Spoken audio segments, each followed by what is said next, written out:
Baik, bismillahirrahmanirrahim. Assalamualaikum warahmatullahi wabarakatuh. Alhamdulillahillazi ahyana ba'da ma amatana wa ilaihin nusur. Allahumma sholli ala Muhammad wa ala ali Muhammad. Yang kami hormati Bapak Dr. Kiai Haji Abbas Baco sebagai pemateri pada pengajian ketarjihan pimpinan wilayah Nasyidul Aisyah yang rutin dilakukan setiap hari Kamis. Yang kami hormati pula seluruh hadirin yang hadir di ruang virtual kita pada pagi hari ini.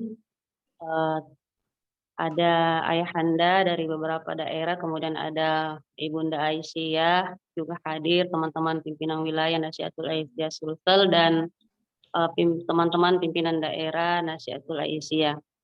Alhamdulillah pada pagi hari ini Allah senantiasa memberikan keberkahan dan kemudahan kepada kita sehingga pada pagi hari ini kita tetap istiqomah untuk mengikuti pengajian ketarjihan kita setiap hari Kamis ini. Salam dan salawat tercurah pula kepada Nabiullah Muhammad SAW, Nabi yang senantiasa menjadi teladan kita dalam kehidupan ini. Baik teman-teman sekalian, mohon untuk dipersiapkan waktu kita sekitar 50 menit ke depan untuk mengikuti pengajian ketarjihan kita pada pagi hari ini. Dan untuk memanfaatkan waktu kita, kepada Bapak Al-Ustadz kami persilakan dengan hormat. Bismillahirrahmanirrahim. Assalamualaikum warahmatullahi wabarakatuh. Waalaikumsalam warahmatullahi wabarakatuh. Rabbil alamin. Wassalamu ala asyrafil anbiya'i wal mursalin wa ala alihi wa ashabihi wa man wala. Allahumma anfa'na bima 'allamtana wa 'allimna ma yanfa'una wa zidna 'ilman. Alhamdulillah dengan izin Allah kesempatan di hari ini dapat lanjutkan di kajian rutin Kamis pagi. Masih terkait dengan tuntunan salat berdasarkan putusan tarjih tahun 2015. Ya. Kajian kita ini berlanjut dan berurut ya, bisa lebih memahami tuntunan secara runtut dan mendalami betul yang terkait dengan tuntunan salat secara terperinci. Saya tampilkan lagi. Ya, lalu kita telah membahas terkait dengan i'tidal, yaitu berdiri tegak untuk melaksanakan salat. Ya, kemarin ini waktu Baitul Arqam di Unismu, ada yang mempertanyakan, ya, ini tuntunan salat tidak kelihatan nilai-nilai keikhlasan. Padahal kalau kita salat, kalau hanya gerakan berupa perkataan dan perbuatan saja itu tidak cukup. Kalau tidak ikhlas, tidak diterima oleh Allah Subhanahu wa taala. Maka ini sebenarnya tuntunan salat terkait dengan definisi salatnya, ucapan dan perbuatan tertentu. Di mana dari setiap perbuatan dan ucapan itu sudah pasti, sudah lazim melekat milik ikhlasan. Karena itu sudah masuk prinsip beribadah di Muhammadiyah itu. Tentu yang pertama sebagai tauhid kepada Allah, yang kedua adalah mengikhlaskan. Sehingga dalam tuntunan ini itu tidak dibahas secara khusus karena itu sudah lazim, harus ada di setiap gerakan-gerakan. Sama juga dengan tumakninah. Jadi keikhlasan setiap gerakan ini, itu dan diinginkan gerakan-gerakan itu. Jadi tidak sebatas mengangkat tangan, ruku, sujud, tapi tidak ada nilai. Ini kita harapkan walaupun tidak tertulis, tapi sudah menjadi kelaziman. Setiap gerakan itu harus disertai dengan keikhlasan, sehingga terasa ringan itu. Dari ruku itu ada menilai ketundukan kepada Allah, ikhlas. Jadi menggerakkan gerakan tubuh, lisan, apakah bentuknya ucapan atau gerakan, itu sebagai bentuk ketundukan mutlak, ketundukan yang setinggi-tingginya di hadapan Allah. Makanya kalau kita rukuk serendah-rendah Allah Subhanahu wa taala. Baik di nomor urut 12 ini, artinya poin yang ke-12 oleh tuntunan tarjih terkait dengan salat ini, ya, akan menjelaskan secara detail cara sujud, cara sujud. Maka setelah kita i'tidal, yang kita lakukan adalah sujud. Bagaimana caranya? Membaca takbir lalu sujud dengan cara tadi ini. Tapi pada saat kita sujud, dengan membaca takbir tidak mengangkat tangan. Jadi posisinya tidak mengangkat tangan.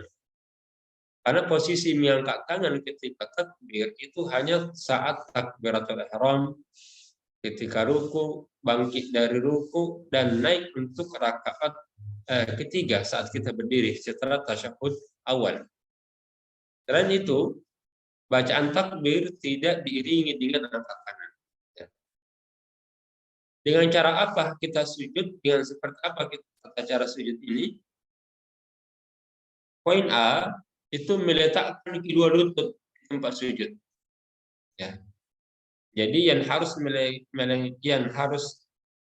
melengket di tanah itu atau di lantai adalah dua lutut.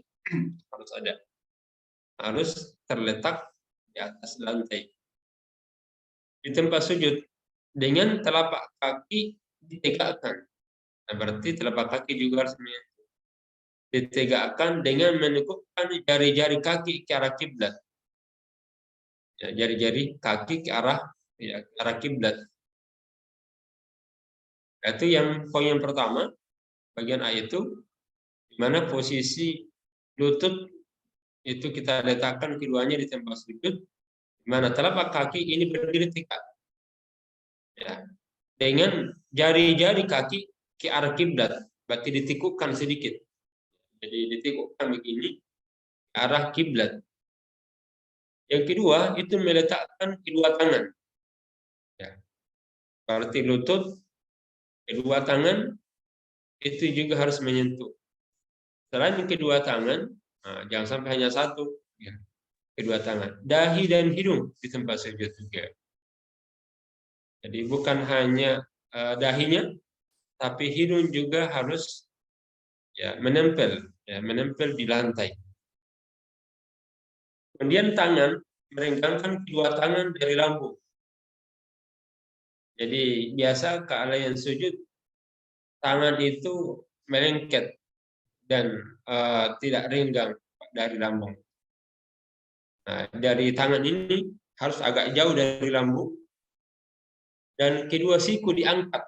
Jadi tidak menempel di lantai pada saat sujud kedua siku. Telapak tangan diletakkan sejajar dengan bahu.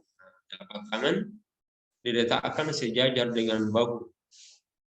Serta merapatkan jari-jari tangan dan tidak digenggamkan.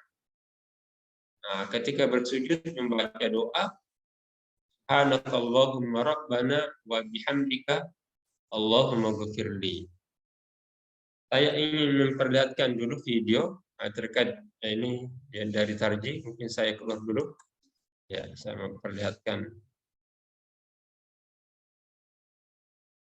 posisi sujud untuk perempuan.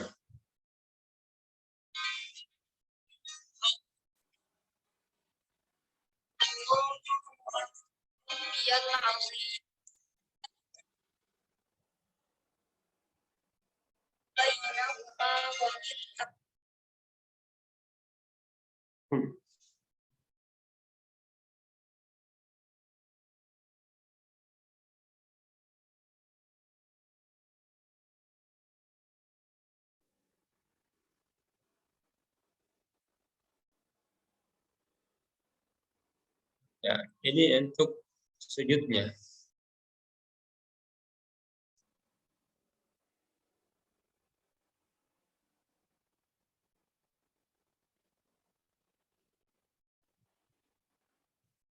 Ya, jadi tadi kita sebutkan bahwa kedua lutut, kemudian eh, kedua tangan itu diangkat. Nah, ini tangannya diangkat ini,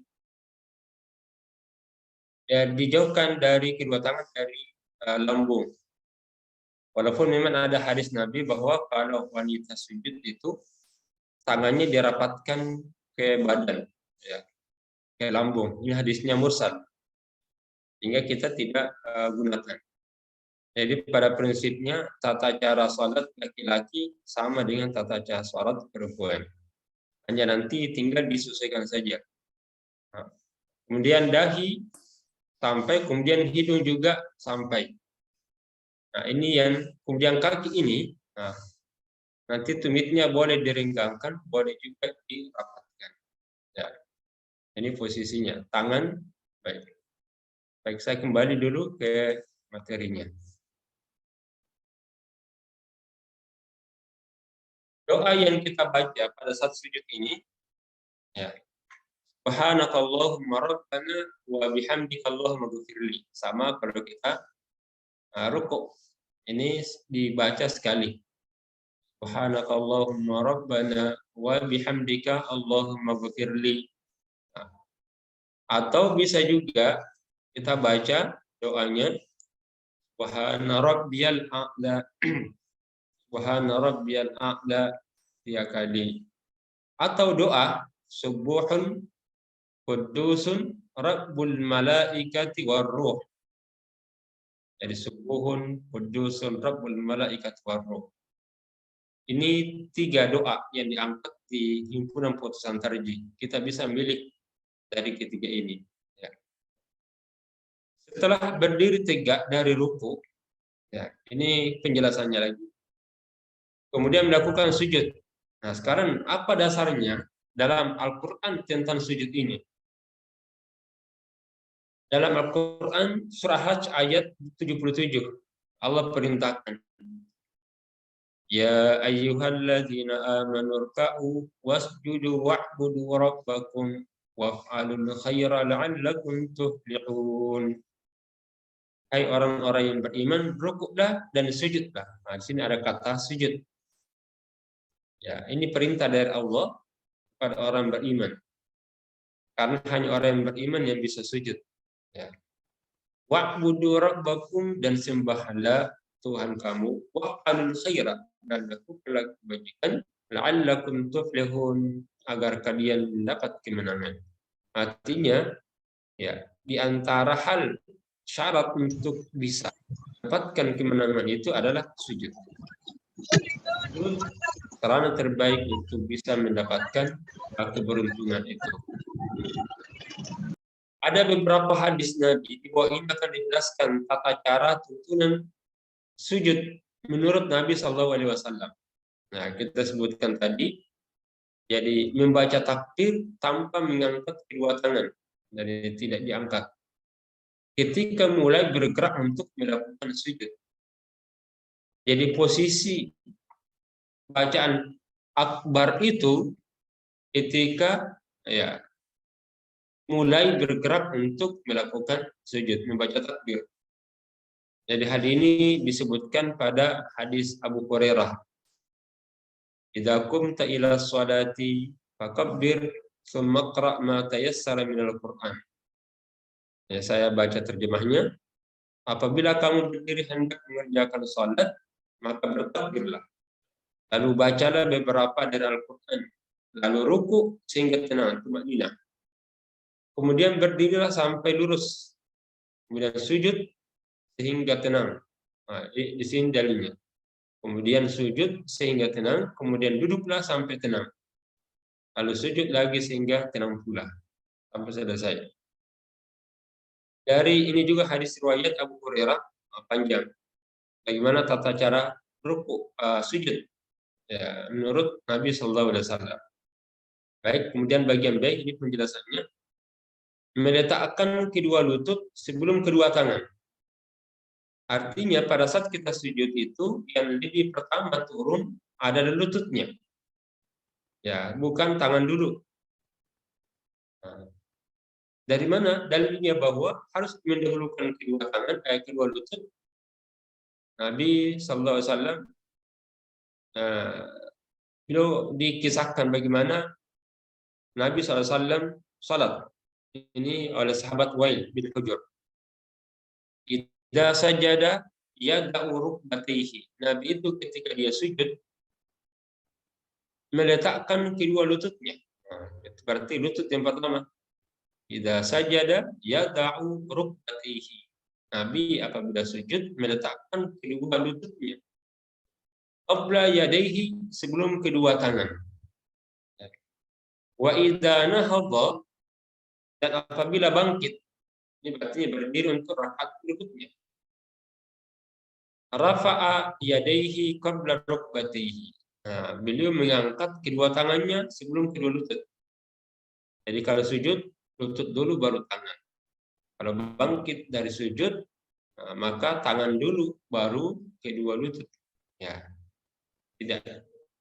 Kemudian di hadis yang lain, qala ra'aitu Rasulullah sallallahu, saya melihat Nabi sallallahu idza sajada wada'a rukbatayhi qabla yadayhi. Nabi ketika sujud meletakkan kedua lututnya sebelum kedua tangannya. Wa idza nahadha, dan jika dia bangkit, rafa'a yadayhi qabla rukbatayhi, mengangkat kedua tangannya sebelum kedua lututnya. Ya, ini merupakan dalil bahwa Nabi SAW ketika sujud mendahulukan kedua lutut. Ya.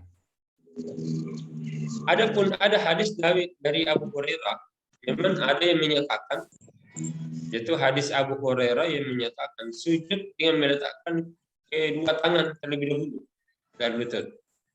Nah, ini kita temukan juga ada satu hadis dari riwayat Abu Hurairah yang menyatakan bahwa tangan dulu diletakkan, lalu lutut.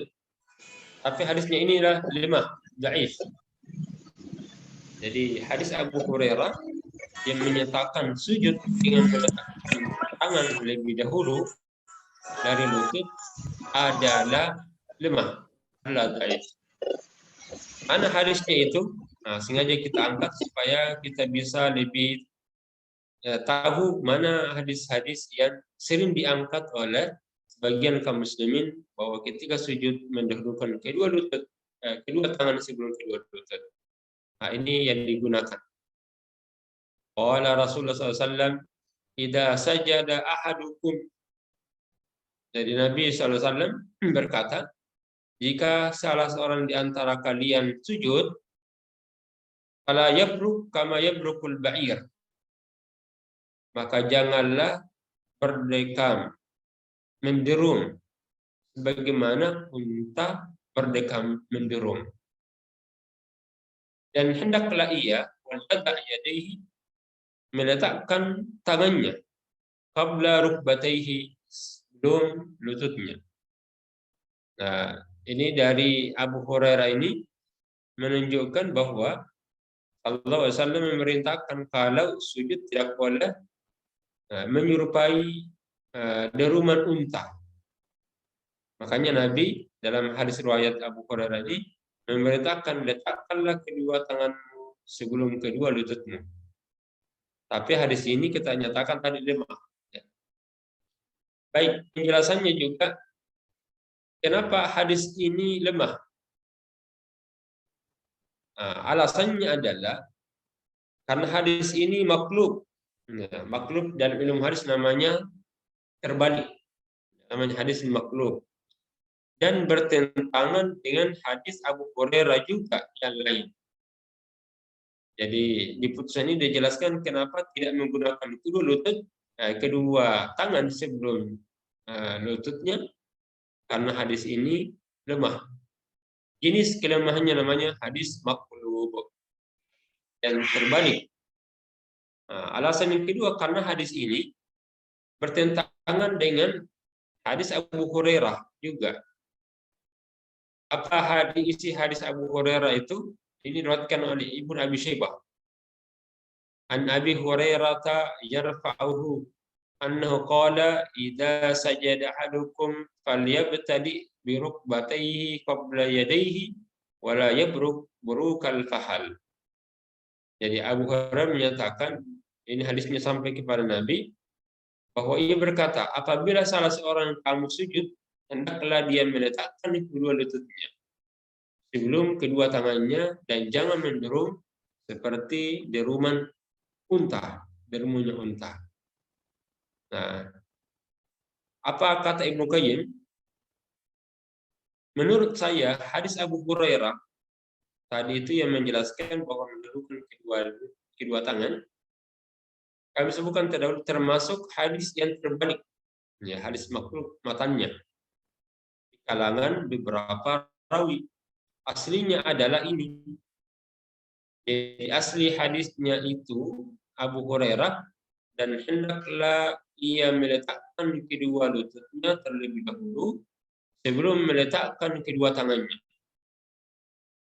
Ya, saya lihat Abu Bakar bin Syaibah menyebutkan seperti ini. Nah, jadi tadi yang kita baca menunjukkan bahwa mendahulukan kedua lutut sebelum kedua tangan. Nah, ada lagi satu komentar dari Syekh Imam Hasan Ali mengatakan bahwa hadis Abu Hurairah tentang meletakkan tangan lebih dahulu adalah sama seperti hadis Wail. Hanya saja di dalamnya terjadi keterbalikan. Nah, makhluk namanya. Jadi baik Hasan Ali menyatakan yang mendahulukan kedua tangan itu makhluk. Al-Khattabi juga menyatakan bahwa hadis Wail, yaitu yang meletakkan kedua lutut lebih dahulu, itu lebih otentik, ya, lebih valid. Jadi Ibnu Qayyim, Al-Khattabi dan As-San'ani memandang hadis Abu Hurairah termasuk hadis yang lemah, yang mendahulukan kedua tangan sebelum kedua lututnya. Jadi kesimpulannya, hadis yang menjelaskan tata cara sujud yang mendahulukan kedua tangan itu hadisnya lemah dengan alasan tadi yang kita sebutkan. Baik, di poin C, ketika sujud merenggangkan kedua tangan dari lambung. Jadi jangan melekat, jadi jangan menyentuh lambungnya. Jadi harus renggang. Lalu siku, mengangkat kedua siku. Jadi tidak menyentuh lantai siku kita, tapi harus diangkat. Yang hanya menyentuh tanah itu hanya telapak tangan saja. Adapun siku, itu tidak menyentuh tanah, tidak menyentuh lantai. Telapak tangan diletakkan sejajar dengan bahu, telapak tangan kita sejajar bahu, serta merapatkan jari-jari tangan dan tidak digenggam. Jadi tidak menggenggam tangan dan jari-jari ini agak rapat. Jadi seperti ini. Kemudian tidak digenggam. Nah, ini kan berarti pada saat kita sujud, telapak tangan diletakkan sejajar dengan bahu. Sama kalau kita takbir, kemudian jari-jari dirapatkan. Jadi seperti ini, bukan seperti ini. Tapi juga tidak boleh digenggam. Nah, kalau juga seperti ini kan digenggam dan tidak digenggam. Apa dasarnya? Nah, ini dalilnya. Hadis Abu Humaid As-Sa'idi. Nah, ini panjang sekali bahwa ketika Nabi SAW bagaimana cara sujudnya. Saya baca saja. Saya termasuk orang yang hafal di antara kamu tentang salat sunnah. Aku melihat beliau ketika bertakbir itu mengangkat kedua tangannya setentang dengan bahunya. Dan apabila ruku meletakkan kedua tangannya pada lututnya. Lalu membungkukkan punggungnya, lalu apabila mengangkat kepalanya, dulu berdiri tegak. Tegak lurus tiap tulang-tulang punggungnya seperti semula. Lalu apabila sujud, nah di sini dia letakkan kedua telapak tangannya pada tanah dengan tidak meletakkan lengan dan tidak merapatkan pada lambungnya. Jadi tidak merapatkan pada lambungnya. Dan ujung-ujung jari kakinya dihadapkan ke arah kiblat. Kemudian apabila duduk pada rakaat yang kedua, dia duduk di atas kaki kirinya dan menumpukan kaki yang kanan. Kemudian apabila duduk pada rakaat yang terakhir, ia majukan kaki kirinya dan menempukkan kaki kanannya serta duduk bertumbuh pada pantatnya. Namanya duduk tawarruk. Nah, ini dalil bahwa kalau tata cara sujud kita yaitu adalah harus ya tangan tidak boleh ya dekat dari lambung, maka harus diringgangkan, dan siku tidak boleh menyentuh lantai, tapi justru diangkat siku. Baik, kemudian ada hadis lagi. Nah, ini bagaimana caranya sujud. Kana idza shalla farraja baina yadayhi hatta yabdu bayadu ibtayhi. Cara sujud Nabi apabila salat beliau, jadi bahwa Nabi salat apabila salat beliau meringgangkan antara kedua tangannya sehingga kelihatan putih kedua ketiaknya. Ini berarti terangkat. Yang kedua diringgangkan dari lambung. Ya, ini adalah inayah sebenarnya bahwa Nabi ketika sujud tidak meletakkan lengannya ke lantai dan juga tidak dirapatkan di lambungnya. Ini tentu berlaku baik laki-laki maupun perempuan. Dan tidak ada kekhususan. Hadis yang lain juga bagaimana tata cara sujud. Idza sajada farraja yadayhi an ibtayhi. Nabi itu apabila sujud merenggangkan kedua tangannya dari ketiak. Hatta inni la ara bayada ibtayhi, sehingga aku melihat putih kedua ketiaknya. Ini artinya tidak dirapatkan ya antara tangan dengan lambung. Ya, harus ya diringgangkan. Nah, sama dengan riwayat ini yang keempat, idza sajadta fada' kafaika. Bila kamu bersujud, letakkanlah kedua belah tangan telapak tanganmu. Warfa mirfaqaika, dan angkatlah kedua siku. Nah, jadi tidak boleh lengan itu ya diletakkan di atas lantai. Jadi telapak tangan menyentuh lantai dan siku harus diangkat. Angkatlah kedua siku. Sekarang bagaimana posisi tumit? Nah, posisi tumit ketika sujud bisa dilakukan sesuai dengan kenyamanan. Nah, bagaimana yang nyaman itu? Ya bisa direnggangkan atau juga boleh dirapatkan. Ini posisi tumitnya. Kenapa? Karena apa alasannya diberi pilihan boleh diringgangkan dan boleh dirapatkan. Karena hadis-hadis yang menjelaskan kedua hal itu tidak ada yang dapat dipertanggungjawabkan. Jadi semuanya lemah. Jadi hadis-hadis tentang posisi tumit, apakah dia renggang ataukah dia rapat, semuanya tidak bisa dapat dipertanggungjawabkan, bisa menjadi dalil akan itu. Hingga diberi pilihan, ya boleh direnggangkan, boleh dirapatkan. Baik, nah, perlu yang dicatat dan diperhatikan, ketika sujud, hidung dan kening bersentuhan dengan tempat salat. Nah, kita harus pastikan bahwa ketika sujud, hidung dan kening, ya ini dahi dan hidung itu bersentuhan dengan tempat salat. Jadi tidak bisa hanya dahinya saja, sedangkan hidungnya tidak bersentuhan. Nah, ini tidak sempurna. Sebagian ulama ada yang menganggap batal salatnya, tapi kebanyakan ya, tetap salatnya sah kalau hidungnya tidak bersentuhan dengan tempat salat. Apa dasarnya bahwa hidung itu juga masuk? Kenapa tidak cukup dahinya saja? Nah, ini dasarnya. An Abi Humaydin As-Sa'idi anna Nabiy sallallahu kana idza sajada amkana anfahu wa jabhatahu min al-ard wa naha yadayhi an janbayhi wa wada'a kaffayhi hadwa mankibayhi. Jadi Abu Humaid, Nabi SAW apabila sujud itu menyentuhkan hidungnya dan dahinya di tanah. Mengikuti Sallallahu Alaihi Wasallam bahwa hidung dan dahinya itu disentuhkan atas tanah ataukah tempat salat, dan meringankan kedua tangannya dari lambungnya. Jadi tidak dirapatkan kedua tangan lambung, tapi justru harus diringankan. Dan meletakkan kedua telapak tangannya sejurus dengan bahunya. Ya. Jadi ketika sujud, pastikan hidung dan kening bersentuhan dengan tempat salat.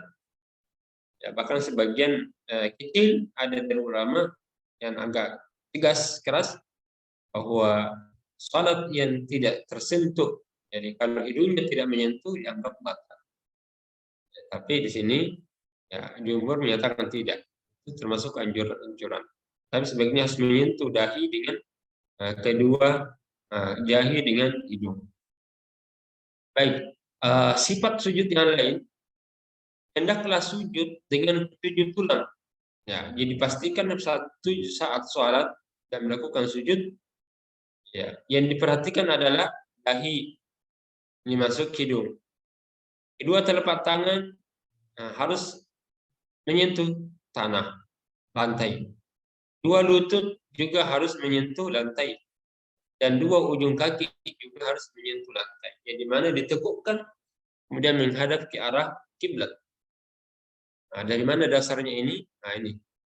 Qala Nabi sallallahu alaihi wasallam, Nabi pernah bersabda, "Umirtu an asjud ala sab'ati a'dhumin alal jabahati." Aku diperintahkan supaya bersujud di atas 7 tulang. Dahi, jadi dahi, sambil Nabi menunjuk ke hidungnya. Jadi ini termasuk dahi, ya, termasuk hidung. Ya, seraya menunjuk pada hidungnya. Di atas dua belakangan, kedua lutut, dan di atas kedua ujung kaki. Ya. Jadi dari hadis-hadis di atas tidak menerangkan apakah sujud yang diterangkan seperti itu berlaku laki-laki saja atau perempuan saja. Jadi hadis-hadis tarikan cara sujud, apakah itu berlaku laki-laki atau perempuan, di mana diringkangkan jari-jarinya dari lambung, kemudian siku harus diangkat. Apakah boleh? Bagaimana dengan perempuan? Apakah ini beda ataukah sama saja? Yang dimana kalau perempuan, enaknya kalau perempuan ya tangan ataukah siku menyentuh ataukah didekatkan ke lambungnya. Ya, sama juga lah ya kalau posisi siku di mana lengannya menempel ke lantai. Apakah seperti itu? Nah, ini dijelaskan. Hadis-hadis di atas tidak menerangkan apakah sujud yang diterangkan itu berlaku laki-laki saja atau perempuan juga, atau perempuan saja. Karena dalam hadis-hadis tersebut tidak diterangkan bagi siapa ketentuan itu harus berlaku. Oleh karena itu berdasarkan keumuman hadis dapatlah ditetapkan bahwa tata cara sujud yang diterangkan dalam hadis tersebut berlaku baik laki-laki maupun perempuan. Jadi disamakan, ya. Jadi tidak ada pengkhususan, tidak membedakan tata cara ruku sama tadi, sama juga ketika sujud. Ya. Alasannya karena tidak ditemukan satu hadis yang menjelaskan pemisahan tata cara wudhu kecuali hanya umum saja. Ya. Sehingga itu berlaku bagi laki-laki maupun perempuan. Di samping itu belum ditemukan keterangan bagi laki-laki dan perempuan. Jadi belum ditemukan dalam keterangan atau hadis Nabi bahwa adanya pembedaan antara tata cara sujud bagi laki-laki dengan perempuan. Sehingga dikembalikan ke hukum asal bahwa ini berlaku kepada hamba Allah, dan itu laki-laki maupun perempuan. Apa bacaan sujudnya? Nah, sama Subhanakallahumma rabbana wa bihamdika Allahumma ghafirli, atau Subhana rabbiyal a'la, Subhana rabbiyal a'la, Subhana rabbiyal a'la 3 kali. Boleh juga Subuhun Qudusun Rabbul Malaikati Waruh. Nah, di sini dalil-dalilnya di atas. Kenapa bacaannya ini? Ada dalilnya. Ya, seperti hadisnya riwayat Muslim. Kemudian boleh juga subhana rabbiyal a'la. Nah, ini hadisnya riwayat Muslim juga. Kemudian riwayat Muslim bahwa Nabi SAW ketika sujud menggunakan doa subuhun kudusun rabbul malaikati waduh. Ya. Dari hadis-hadis kita simpulkan bahwa membaca doa dalam ruku atau sujud itu bukan hanya bacaan subhanakallahumma rabbana wa bihamdika allahumma ghfirli, tetapi juga banyak doa yang lain yang dituntunkan oleh Nabi SAW.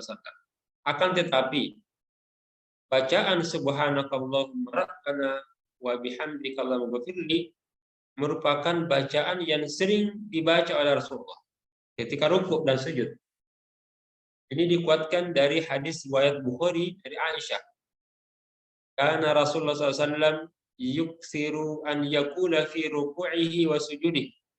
Adalah Nabi SAW memperbanyak membaca dalam rukuk dan sujudnya subhanakallahumma rabbana wa bihamdika allahumma ghafirli. Ia ta'awwalul Qur'an sebagai bentuk pemahaman Al-Qur'an. Ya, karena di situ idza jaa nasrul wal fath wa ra'aitan nasa yadkhulu fil afwaj fasabbih bihamdi rabbika wastaghfir. Maka ada kalimat bertasbih, kemudian memuji kepada Allah dan beristighfar. Dan itu ada di dalam bacaan itu. Subhanakallahumma rabbana wa bihamdika Allahumma ghfirli. Nah, di sini menunjukkan bahwa Nabi yuksir. Itu artinya sering membaca ini, ya, kalimatnya. Baik, dalam hadis di atas ada kalimat yuksir yang artinya banyak melakukan. Ya, berarti beliau menekuni bacaan itu. Subhanakallahumma rabbana wa bihamdika Allahumma ghfirli. Ya, tetapi tetap mengerjakan dengan teratur. Dalam arti Rasulullah sering menggunakan bacaan dalam salat. Setiap rukuk dan rukuk yaitu bacaan subhanakallahumma rabbana wa bihamdika Allahumma ghfirli. Hadis-hadis di atas tidak menyebutkan harus berapa kali berdoa dalam rukuk dan sujud. Doanya tadi, apakah sekali kah dibaca subhanakallahumma rabbana wa bihamdika Allahumma ghfirli? Keterangannya dalam hadis di atas berapa kali kita berdoa dalam rukuk dan sujud. Dalam hadis itu hanya disebutkan satu kali.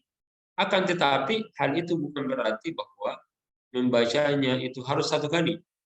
Sebab ada hadis yang lain yang memberi tuntunan bahwa Rasulullah SAW membacanya tidak hanya sekali saja, tapi terkadang ditambah. Nah, ini berdasarkan riwayat Abu Daud dari Abdullah ibnu Mas'ud.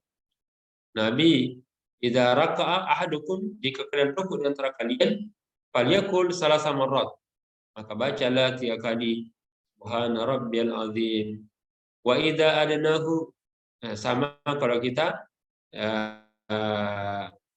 membaca itu bangkit, ya.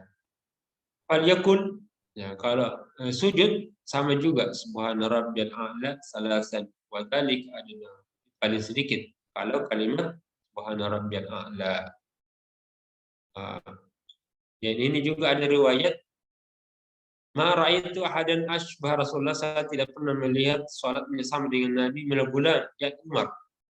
Fa khararna fi ruku' 10 tasbihatin wa fi sujudi 10 rakaat. 10 tasbihat. Kami memperkirakan dalam rukuknya itu membaca tasbih 10 kali dan dalam sujudnya juga 10 kali. Dari hadis ini menunjukkan bahwa bacaan tasbih dalam ruku atau sujud itu tidak hanya dibaca satu kali, akan tetapi bisa lebih daripada satu kali. Berdasarkan keterangan di atas, maka boleh orang yang membaca tasbih dalam ruku dan sujud lebih daripada sekali, akan tetapi tidak berlebih-lebihan. Asy-Syaukani mengatakan bahwa pendapat yang kuat adalah yang salat sendirian boleh menambah bacaan tasbih menurut keinginannya. Dan hadis tentang Nabi memanjangkan rukuk dan sujud itu menjadi alasan bagi orang yang memperkuat pendapat ini. Nah, begitu juga bagi orang imam. Boleh memanjangkan baca tasbih dan rukuk dan sujud asal tidak memberatkan makmumnya. Yang terakhir. Baik, saya kira demikian tata cara wudhu, tata cara sujud, bagaimana gerakannya, bacaannya, lalu berbagai ragam. Kemudian diangkat berbagai doa serta adanya hadis yang lemah yang mendahulukan kedua tangan sebelum kedua lutut. Wallahu a'lam.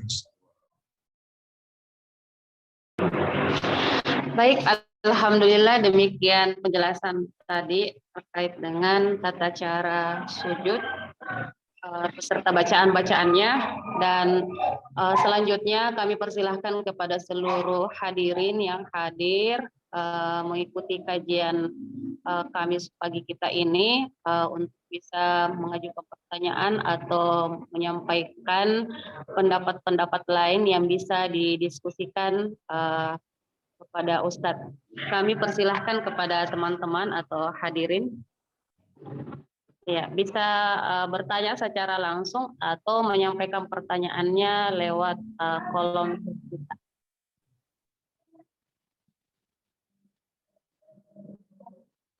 Ya, baik Ustadz, mungkin sambil, oh iya, silahkan Ibu Haja Muslihati dari PDA Goa, Bunda.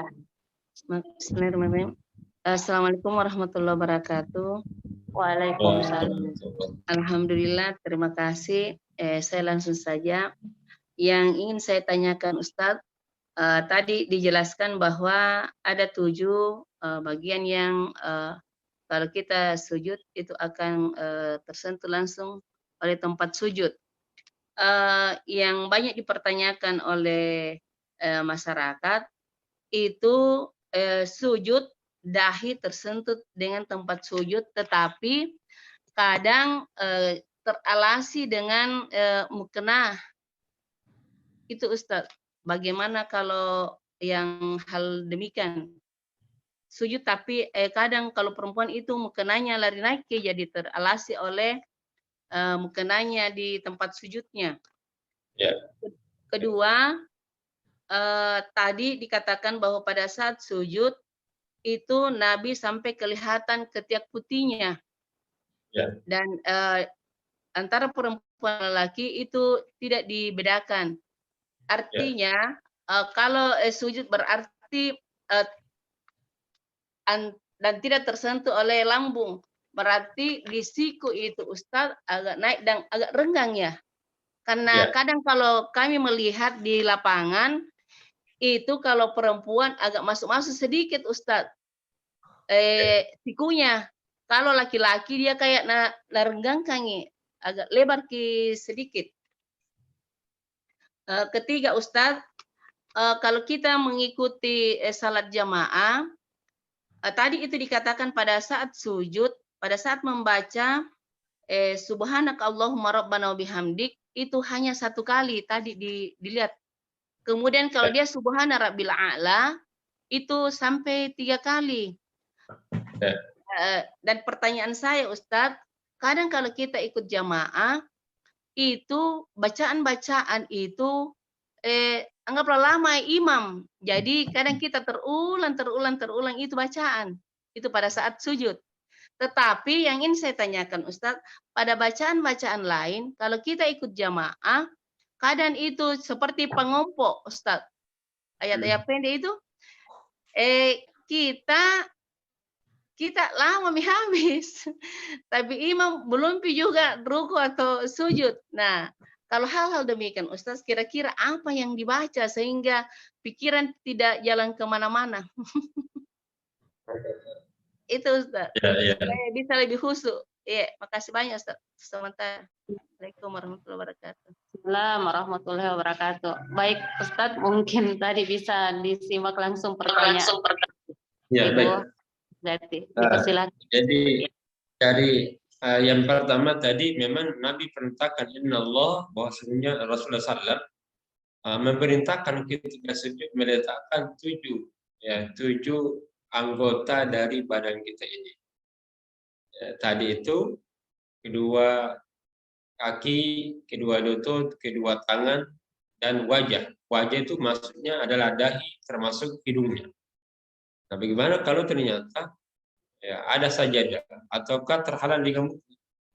Ini kan sesuatu yang kalau tidak disengaja, yang penting tidak disengaja diletakkan mukna kita di depan, padahal tidak dibutuhkan. Maka itu tidak mengapa, boleh saja, karena nilai di situ yang dimaksud substansinya adalah menyentuhnya. Jadi tersentuhnya dahi atau hidung dengan benda yang ada di lantai. Jadi tidak mesti harus menyentuh dengan lantainya. Ya, jadi yang penting melekat itu. Tidak ada jarak antara hidungnya dengan lantai. Jadi kalau ada alasnya, yang penting tersentuh dengan alasnya. Ini sama kalau kita menggunakan sejadah. Sejadah kan berarti ada pelapis juga itu, pembatas ya antara lantai dengan hidung. Jadi kalau kita gunakan sajadah, maka yang tersentuh adalah sajadahnya, bukan lantainya. Nah, sama juga kalau mukna. Jadi kalau mukna ternyata secara tidak disengaja, memang tidak disengaja, lalu tertutupi itu ya, lantai dengan mukna dan kita sujud di atasnya. Dan itu boleh saja, yang penting hidung kita tetap tersentuh dengan kain itu dan kain tersentuh dengan lantai sehingga menyambung. Ya, yang tidak dibolehkan itu sebenarnya adalah kalau tidak menyambung antara mukna itu dengan mukna dengan hidungnya, atau kemungkinan dengan lantai tidak tersentuh. Tapi kalau lantainya tersentuh dengan mukna, kemudian tersentuh pula oleh hidungnya, maka itu sudah bisa apa-apa. Kemudian kedua tadi, memang posisinya oleh tarjih tidak membedakan tata cara salat untuk perempuan dan tata cara untuk laki-laki. Karena hadis-hadis yang kita baca ini tidak ada pengkhususan. Maka dikembalikanlah kepada hukum asal, bahwa tuntunan Nabi itu berlaku bagi laki-laki maupun perempuan, kecuali ada dalil yang mengkhususkan. Dan ternyata kita tidak temukan itu. Ada hadis khusus bagi laki perempuan, cara sujudnya. Memang ada satu riwayat yang mengkhususkan bahwa cara rukuknya atau sujudnya perempuan itu agak ya dirapatkan. Tapi hadisnya ini hadis mursal. Artinya hadis yang lemah. Sehingga dikembalikanlah kepada hukum asal. Hanya saja memang kitalah yang mengkondisikan. Jadi kitalah yang mengkondisikan. Sama kalau misalnya posisi badan sakit ataukah gemuk, maka memaksimalkan ketika sujud itu agak sulit. Ya, misalnya mau diangkat tangan atau ke posisi perut sangat besar, itu tidak memungkinkan, maka berlaku dengan keadaan yang nyaman. Ya, jadi diberlakukan mana yang nyaman. Jadi kalau ternyata kalau kita ibu-ibu terlalu tidak nyaman, kalau terlalu diringankan atau kesikut terlalu diangkat, ya, maka posisinya dikurangi. Ya, jadi intinya situ dikurangi ketinggiannya, artinya tidak terlalu tinggi. Kemudian dikurangi kerenggangannya, artinya tidak terlalu renggang, berarti agak sedikit, ya tidak terlalu renggang. Itu memposisikan posisi yang nyaman pada saat sholat. Tapi pada prinsipnya kembali tadi itu sama, baik laki-laki maupun perempuan. Adapun keadaan di lapangan aplikasinya, maka ini hukum Islam membolehkan sesuai dengan yang nyamannya. Itulah tadi, tidak boleh terlalu renggang juga, ataukah jangan terlalu diangkat ke atas, maka boleh dirapatkan sedikit, tapi tidak terlalu rapat, dan boleh juga diturunkan, tapi tidak terlalu lengan menyentuh lantai. Saya kira demikian. Kemudian terakhir doa, ya. Ya, memang kita temukan ada yang sholat terlalu cepat. Kita lagi yang kelabakan di sini. Bacanya baru subhanallah, imannya sudah naik. Tapi ditemukan juga imannya panjang sekali. sampai 2 menit itu sujud. Ini sudah lakbus di bacaan. Ini mau baca-baca, naik ini. Nah, kira-kira apa baca-bacanya? Maka caranya adalah dibaca-bacain yang ada. Maka boleh lebih daripada, bisa lebih daripada 3. Bisa sampai 7 kali. Jadi tasbih itu seperti hadis yang kita baca tadi, bisa sampai 7. Saya perhatikan kita ini hadisnya. Nabi itu membacanya sampai 7. Ya ini. Saya melihat Nabi SAW ya, mirip dengan Rasulullah, yaitu Umar bin Abdul Aziz. Maka kami memperkirakan dalam rukuknya beliau itu membaca tasbih 10 kali. Dalam sujudnya juga sampai 10 kali. Jadi 7 sampai 10. Mungkin karena terlalu lama. Jadi dia ulang-ulangi. Artinya pada saat kita sujud di sini, standarnya itu 1. Subhanallah rabbana wa bihamdika Allahumma ghfirli 1. Tapi kalau ada yang panjang karena panjang sujudnya, maka bisa ditambahkan lebih daripada 1. Ya, sampai 7. Jadi ditarjih seperti itu. Membolehkan kalau terlalu lama, maka bisa lebih daripada 3. Subhana rabbiyal a'la, subhana rabbiyal a'la, tambah lagi subhana rabbiyal a'la. Ya, sampai imam mengangkat. Tapi mungkin di situ perlu tadabbur, selain mentadabbur di bacaan-bacaan takbir tadi, tasbih. Ya, khususnya bacaan doa. Subhanakallahumma rabbana wa bihamdika Allahumma ghfirli. Ya. Jadi boleh untuk mengulang-ulang. Bisa baca-baca, tapi jangan diambil baca-baca lain. Jadi bisa dibaca-baca, tapi tidak mengambil baca-baca lain. Tapi yang ada saja, yang diulang-ulang.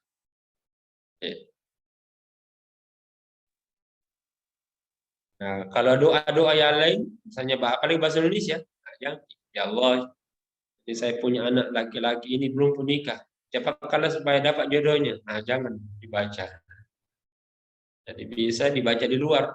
Ya, tapi yang ada di dalam mengulangi yang ada contohnya dari Nabi. Yang doa-doa yang telah ditetapkan tadi itu 3. Subhanakallahumma rabbana, atau bisa dipilih yang lain.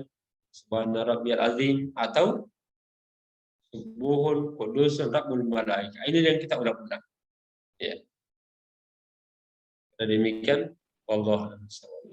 Tapi Ustaz, itu tadi Ustaz, umpamanya di luar sujud, anggaplah pada saat di rakaat-rakaat itu pertama, anggaplah sudah membaca surah-surah pendek. Dia di zuhur atau asar, apa itu dibaca Ustaz? Kadang habis bacaan belum lah mesti pengumpulnya. belum Tidak pernah bisa sujud. ruku iman. Ya, bisa diulangi. Jadi kalau imannya agak panjang, maka bisa menambah surah lain. Kan bisa 2 itu. Jadi pengumpul itu bisa 1 surah. Bisa ditambah surah lagi 1 yang lain. Kalau belum sujud juga, antam juga dengan surah yang panjang-panjang.